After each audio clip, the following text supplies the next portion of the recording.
Alex, good morning.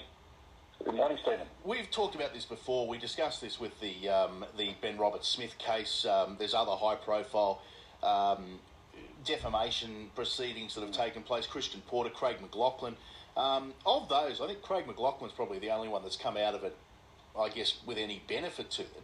What are your thoughts on Gladys Berejiklian trying to clear her name here?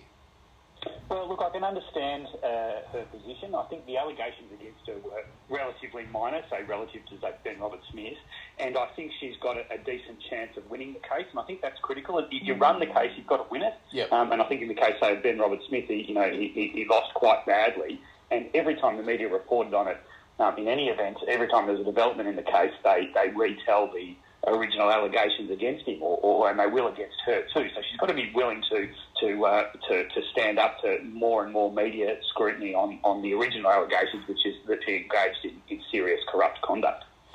Do you think the fact that her reputation, as far as the general public were concerned, seemed to be generally positive before all of this, does that give her some, credit in the bank on her way into this proceeding?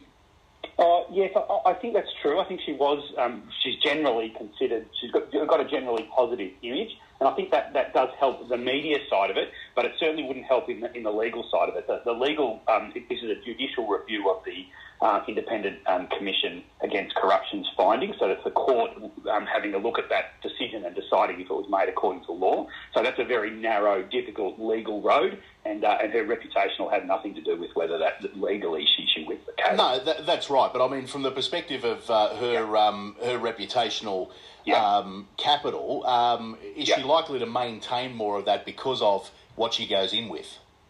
Yes, I think that's right. I think this is probably a different situation than some of the other high-profile cases. She's much loved generally, and the allegations against her, I think, on the scheme of things, were minor. And I think she's a much more sort of shrewd and clever woman, and I think she's likely to run the case in a kind of a narrow way, and likely to glean a reasonable amount of public sympathy. The question, I guess, is if she's successful, what does this do to the reputation of ICAC?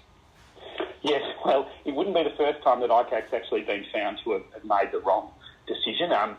Nick Grenier, successfully challenged ICAC's decision in the past, so it has happened. And if they're able to say that, if she's able to establish that ICAC made the wrong decision or made a decision that was not according to law, then it really damages ICAC's reputation for the future. Yeah, which is, I guess is a problem because, I mean, look, I've always argued that there are other mechanisms already there that could investigate corruption, whereas ICAC, you can count on one hand the number of convictions that have ever come out of it. So, I guess it's probably more important to them than it is to her. Yes, well, I think it's certainly true that, public corruption is a major problem and it needs to be dealt with strongly. Now, what the right mechanism is, I don't know, but I can see why people have an attraction towards having an independent commission of corruption because, faith in our public officials is just so critical to the society we live in. Yeah, and sorely lacking at the moment. Alex, always good to talk to you. We'll talk to you again soon. Thanks, Stephen. All the best. Alex Martin, he's a litigation expert and partner at Taurus Legal Management. And he's one of those few people in the law that can actually put things succinctly into layman's terms. I mean, a lot of lawyers talk to you in lawyer speak, which goes over most of our heads, but Alex seems to be able to put it in a nutshell.